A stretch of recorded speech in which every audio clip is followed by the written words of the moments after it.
தமிழ்நாட்டில் சட்டமும் இல்லை ஒழுங்கும் இல்லை என்று பாமக தலைவர் அன்புமணி ராமதாஸ் விமர்சித்துள்ளார்.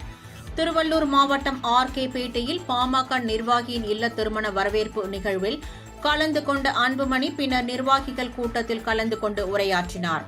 தமிழக வேளாண்மை துறைக்கு என 18வது நிதிநிலை அறிக்கையை வெளியிட்டு இருப்பதாகவும் 18 ஆண்டு காலமாக வேளாண் தொழில் மற்றும் விவசாயிகளுக்கு என்ன தேவை என்பதை அரசு அறிவிப்பதற்கு முன்பே பாமக வெளியிட்டு வருவதாகவும் அவர் குறிப்பிட்டார்.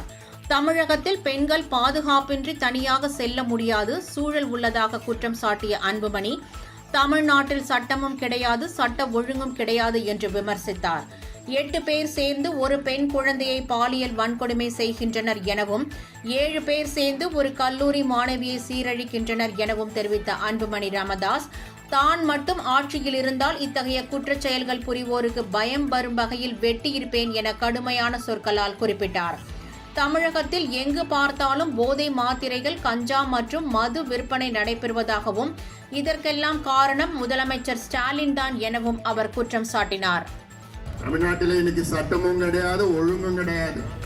பெண்கள் தனியாக பாதுகாப்பாக எங்கேயும் போக முடியாத ஒரு சூழல்.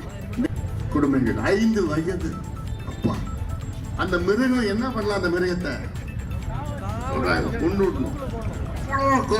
அவ்வளோ கோபம் வருது. 8 பேர் சேர்ந்து ஒரு குழந்தைய பாலியல் வன்கொடுமை, 7 பேர் சேர்ந்து ஒரு கல்லூரி பெண்ணை கற்பழிக்கிறது. இது நான் நினைச்சேன் இது பீகார், சத்தீஸ்கர், உத்தரப்பிரதேசம் இல்ல, நம்ம ஊர்ல நம்ம தமிழ்நாட்டில் நடக்குதுன்னா இதை நடக்க விடணுமா? விட்ட முடியுமா? அவங்கள இந்த பயம் இல்லை, அவங்களுக்கு இந்த பயம் இல்லை. நான் மட்டும் ஆட்சியில் இருந்தேன்னா அதெல்லாம் வேற மாதிரி பண்ணிடுவோம், வெட்டிடணும். வயதுல நினைக்க மாட்டேன். அதுக்கப்புறம் எவனா பண்ணுவானா? ஐயோ இவங்க வெட்டிடுவானுங்கடா, அந்த பயம் வரணும். இல்லப்ப பயம் இல்ல.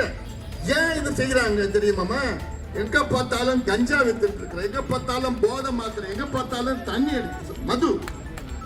காரணம் யார் தெரியல? முதலமைச்சர் ஸ்டாலின். இன்னைக்கு